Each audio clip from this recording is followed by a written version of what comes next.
Breaking news! Nawrocki is isolated. Tusk has bet on Ukraine and Europe. The Ukraine decision blew up Polish politics. Nawrocki is under fire. Warsaw is in a political storm.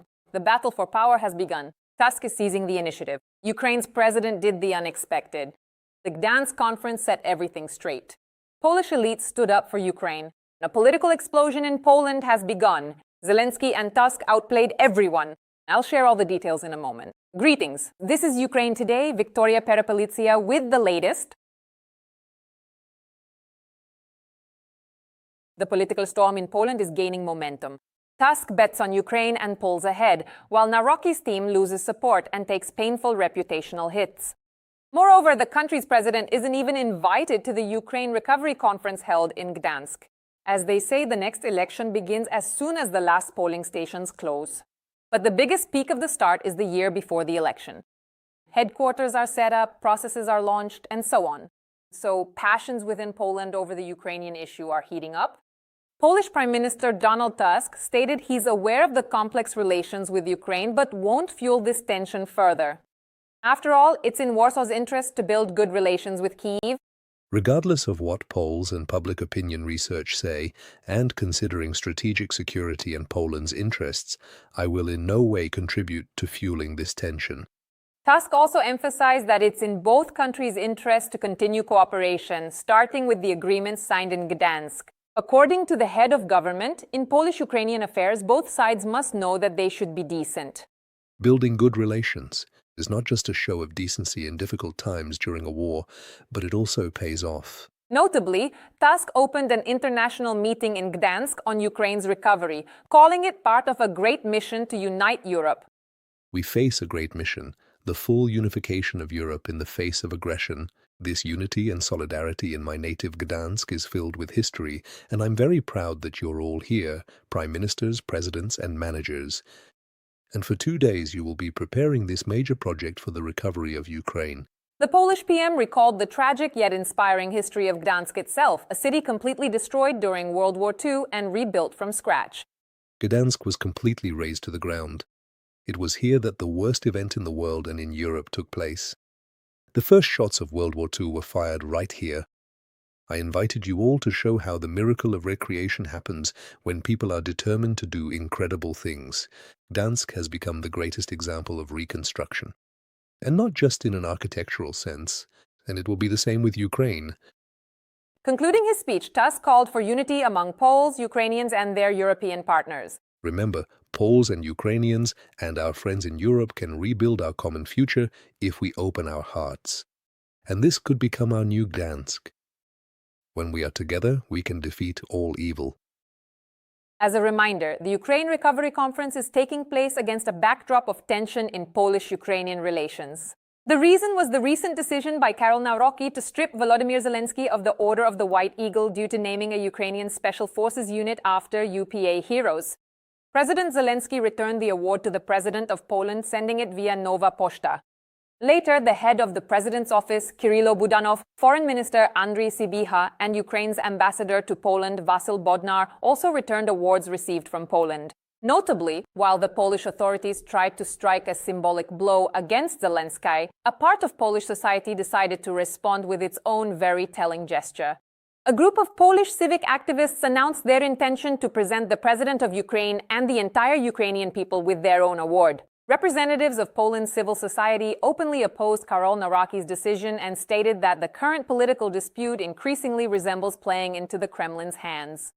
In their view, some Polish politicians have become too preoccupied with historical conflicts at the very moment when Ukraine continues to pay a high price daily for the security of all of Europe. Politicians are arguing about 1943, while in 2026, people are dying every day in Ukraine. The activists also emphasized that they will not allow historical tragedies to be used to incite hostility between Poles and Ukrainians. They explicitly stated that many Polish citizens do not share the current rhetoric of the authorities and continue to consider Ukraine their ally. We have helped and will continue to help. We don't need the consent of politicians to treat other people with dignity. Meanwhile, passions around the Ukrainian-Polish issue are flaring up with renewed vigor. Polish Prime Minister Tusk did not invite Polish President Nawrocki to the conference in Gdansk. Naturally, the Polish government had a diplomatic explanation that the Ukraine Recovery Conference is a government-level event, so presidents of countries should not participate in it. But a bitter aftertaste remains. In turn, the president of Ukraine will also not participate in the conference, and the Ukrainian delegation was led by the head of the Cabinet of Ministers, Yulia Sviridenko. The team has a clear task: to achieve concrete agreements that will work for Ukraine's defense capability and resilience and expand economic cooperation with partners. Ukraine is committed to a constructive and mutually beneficial partnership in the interests of pan-European security, economic development, and long-term prosperity. Tusk called Zelensky's absence from the Gdansk conference a step toward de-escalation. I'm in constant contact with the Deputy Prime Minister, Yulia Sviridenko. She informed me that she will be leading the delegation. As for me, I am not disappointed at all.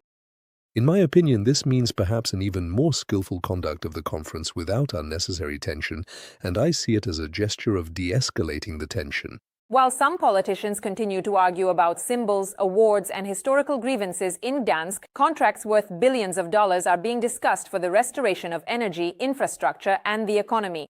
It seems one part of the political class is fighting for loud headlines, while the other is fighting for a place in the future's largest reconstruction project in Europe in many decades.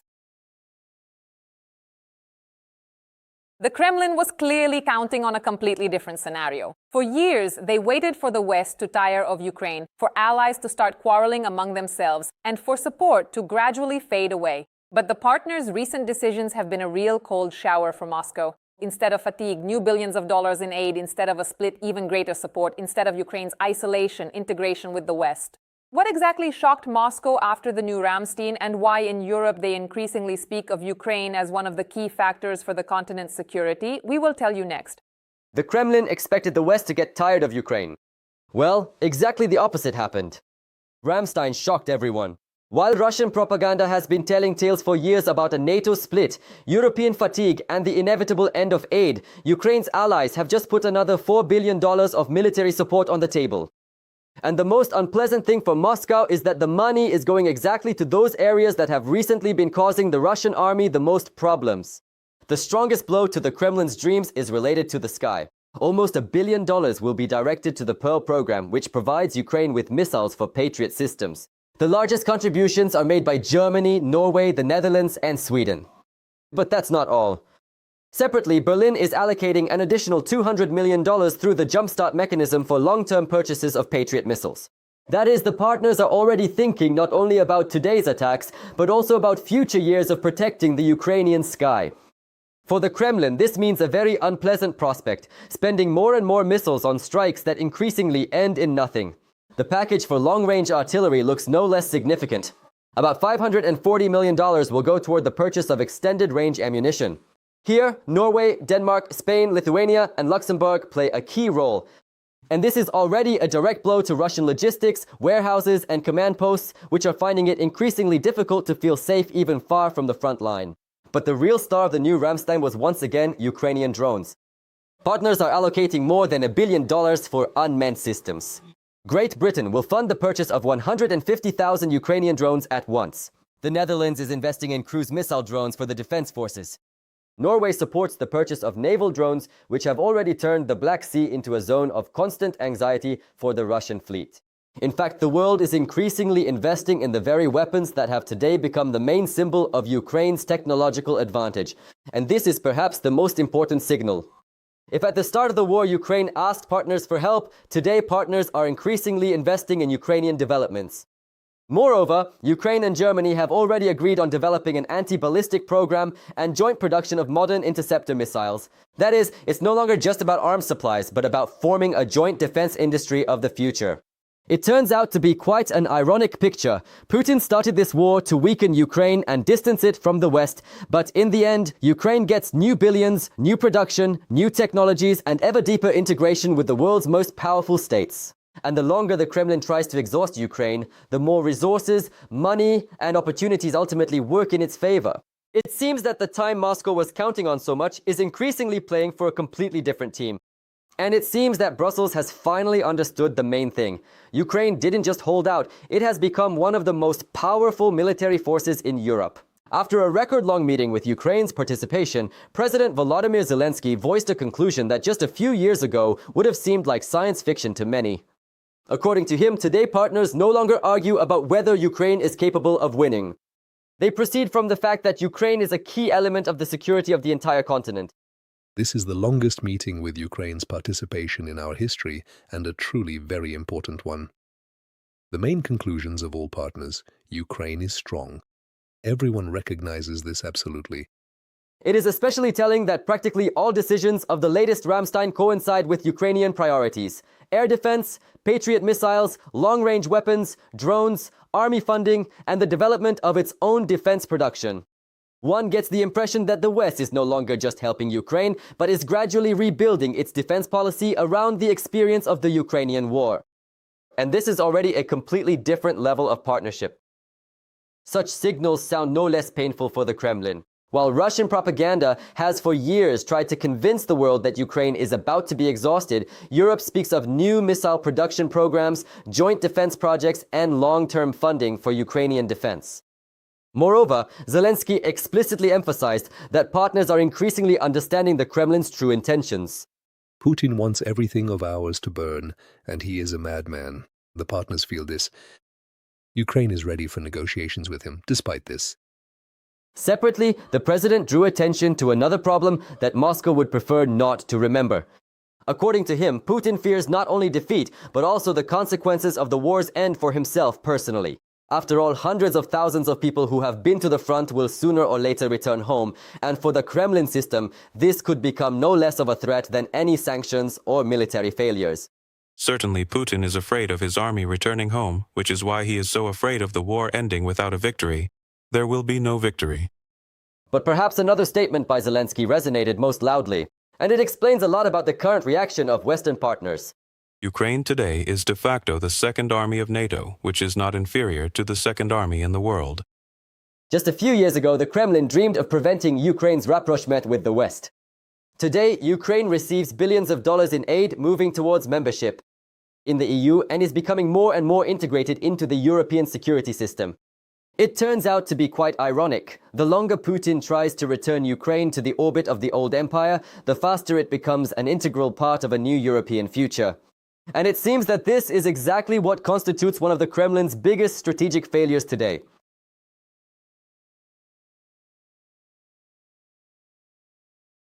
What only yesterday the Kremlin considered a distant scenario is today rapidly taking on real shape. The West is launching new large-scale production programs for powerful long-range weapons for Ukraine. In Moscow, it is becoming increasingly difficult to hide the growing tension. The time when the rules of the game were determined exclusively by the Kremlin is finally coming to an end. And now the main question is, how far will this new phase of confrontation go? All the details are in our report. What the Kremlin has feared in recent years may become a reality. The West is not only not reducing military support for Ukraine, but is also starting to launch a new generation of long-range missiles into production. And if the plans of defense companies are implemented, the count could go into the hundreds, even thousands of high-precision weapons for the Ukrainian army. The first wake-up call for Moscow was the news from the Netherlands. There they announced the funding for the production of 700 long-range cruise missiles by the company Destinus, specifically for Ukraine. And this is just one program. At the same time, reports continue to emerge about Ukraine's use of new long-range AASM Hammer missiles with a stated range of over 90 kilometers. But that's not even the most interesting part. According to some estimates, we could be talking about future deliveries not in single batches, but on a scale that will be measured in the thousands. For the Russian military command, such a prospect looks almost like a strategic nightmare. After all, if before one could try to hide warehouses, headquarters, and military plants somewhere far in the rear, now the very concept of safe depth is beginning to crumble. From Belgorod to the Urals, from military airfields to defense industry enterprises, all of this is gradually falling into the zone of potential risk. But the real intrigue is unfolding in Great Britain. Defense giant MBDA reported successful tests of the new crossbow missile drone. And here, what's especially painful for the Kremlin isn't even the 800-kilometer range or the 300-kilogram warhead. The development speed is impressive. From the initial idea to a finished prototype, it took only 9 months. In fact, the British have shown that modern high-precision weapons can now be created faster than Russian officials can write another report about having no equivalent. And crossbow is just one part of a much larger story. As part of the British Breakstop project, several other long-range systems are being developed in parallel. For example, Tiger Shark can hit targets at a distance of up to 1,000 kilometers, carrying a 300-kilogram warhead, and its cost is just over $500,000, which by modern military standards looks like a budget option. Even more interesting is the Skylance, with a claimed range of up to 1,200 kilometers. One detail adds a special twist to the situation. All these systems are created according to the ITAR-free principle. In simple terms, without American components that could restrict the transfer of weapons to third countries. That is, the British deliberately designed these missiles so that in the future they could be transferred to Ukraine quickly and without unnecessary bureaucracy. For the Kremlin, this is a very unpleasant signal. There are fewer and fewer political levers to block such deliveries. Most symbolic is how the West's approach itself has changed. If, at the beginning of the full-scale war, allies argued even about the transfer of individual artillery systems, now it's increasingly about joint production, multi-year programs, funding, and the creation of entire lines of long-range weapons specifically for Ukraine's needs. In effect, a new defense ecosystem is being formed, in which Ukraine is no longer just a recipient of aid, but one of the key centers of future European security. It's funny that Putin started this war under slogans about the demilitarization of Ukraine. Several years have passed and now Ukraine is gaining access to technologies it could only dream of before. The West is launching new production lines, funding hundreds of thousands of long-range systems. And if these programs are implemented even partially, then for many Russian facilities, the coming years may turn out to be significantly less peaceful than the Kremlin is used to counting on. For Russians, night alerts are becoming as much a part of life as morning coffee. Before Moscow could recover from previous attacks, the sky over Russia and the occupied territories was once again filled with the sounds of explosions and sirens. Everything looked most symbolic in the Russian capital itself. While officials reported on more successful interceptions, drones flew over the Moscow region one after another. Mayor Sergei Sobyanin spent the night tracking new targets approaching the city in near real time. He claims that nearly 60 drones were allegedly shot down on the outskirts of Moscow. The irony is that as more of these reports emerge, it gets harder for Russians to believe the tales of the capital's absolute safety. Powerful explosions were also heard in Bryansk. Whoa. Another one. Holy shit. That's something.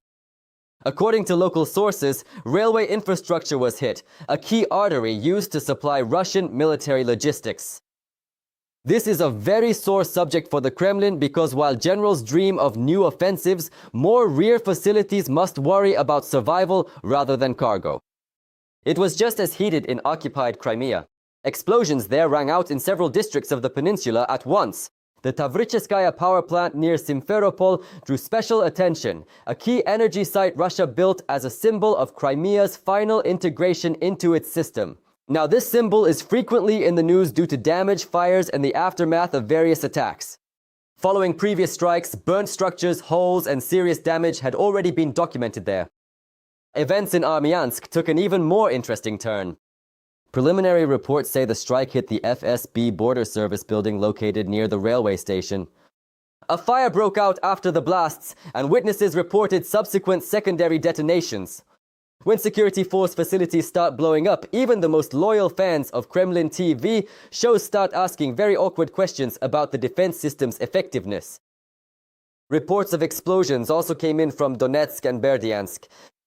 In the latter, the railway station area drew attention, where a fire erupted following the attack.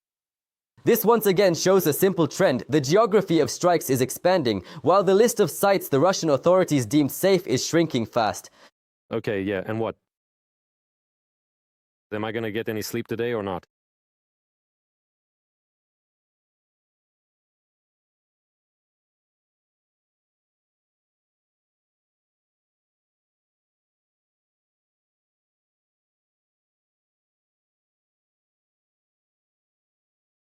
The final statistics from the Russian Ministry of Defense look particularly telling.